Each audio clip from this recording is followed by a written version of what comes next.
Hi everyone, welcome back to ಮೇಘ್ನಾ vlogs. ಎಲ್ಲರೂ ಹೇಗಿದ್ದೀರಿ? ಎಲ್ಲರೂ ಚೆನ್ನಾಗಿದ್ದೀರಿ ಅನ್ಕೋತೀನಿ.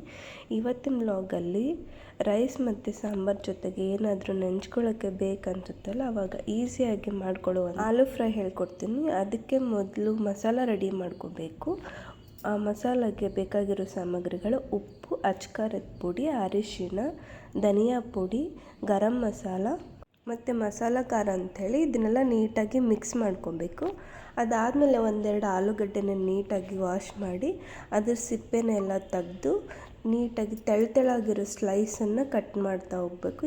ಎಷ್ಟು ತೆಳ್ಳಗಾಗುತ್ತೆ ಅಷ್ಟು ನೀಟಾಗಿ ಕಟ್ ಮಾಡಿ ಈ ಮಸಾಲ ರೆಡಿ ಮಾಡ್ಕೊಂಡಿರ್ತೀವಲ್ಲ, ಆ ಮಸಾಲಾಗೆ ಸ್ವಲ್ಪ ನೀರು ಮಿಕ್ಸ್ ಮಾಡಿ ನೀಟಾಗಿ ಕಲಿಸ್ಕೋಬೇಕು. ಕಲಿಸ್ಕೊಂಡಾದ್ಮೇಲೆ ಕಟ್ ಮಾಡಿರೋ ಆಲೂಗಡ್ಡೆ ಸ್ಲೈಸಸ್ ಇರುತ್ತಲ್ಲ, ಅದನ್ನೆಲ್ಲ ಈ ಮಸಾಲದಲ್ಲಿ ಹಾಕಿ ನೀಟಾಗಿ ಮಿಕ್ಸ್ ಮಾಡಬೇಕು. ಎಲ್ಲ ಆಲೂಗಡ್ಡೆ ಸ್ಲೈಸಸ್ಸಿಗೂ ಅದು ಮಸಾಲ ನೀಟಾಗಿ ಹತ್ಕೋಬೇಕು. ಆ ಥರ ಮಿಕ್ಸ್ ಮಾಡಿ ಇಲ್ಲಿ ಪ್ಯಾನಲ್ಲಿ 2-3 ಸ್ಪೂನ್ ಆಯಿಲ್ ಹಾಕಿ, ಆಯಿಲ್ ಕಾದ್ಮೇಲೆ ನಾವು ಮಸಾಲ ಎಲ್ಲ ಹಚ್ಕೊಂಡಿರ್ತೀವಲ್ಲ ಆಲೂಗಡ್ಡೆ ಸ್ಲೈಸಸ್ಸು, ಅದನ್ನೆಲ್ಲ ಇಲ್ಲಿ ಫ್ರೈ ಮಾಡಲಿಕ್ಕೆ ನೆಕ್ಸ್ಟ್ ಒಂದು ಈ ಥರ ಹಾಕಬೇಕು. ಒಂದ್ರ ಮೇಲೆ ಒಂದು ಹಾಕಿದರೆ ನೀಟಾಗಿ ಫ್ರೈ ಆಗೋಲ್ಲ.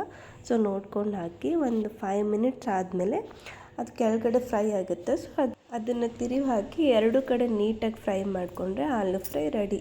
ನೀವು ಕೂಡ ಟ್ರೈ ಮಾಡಿ. Thank you.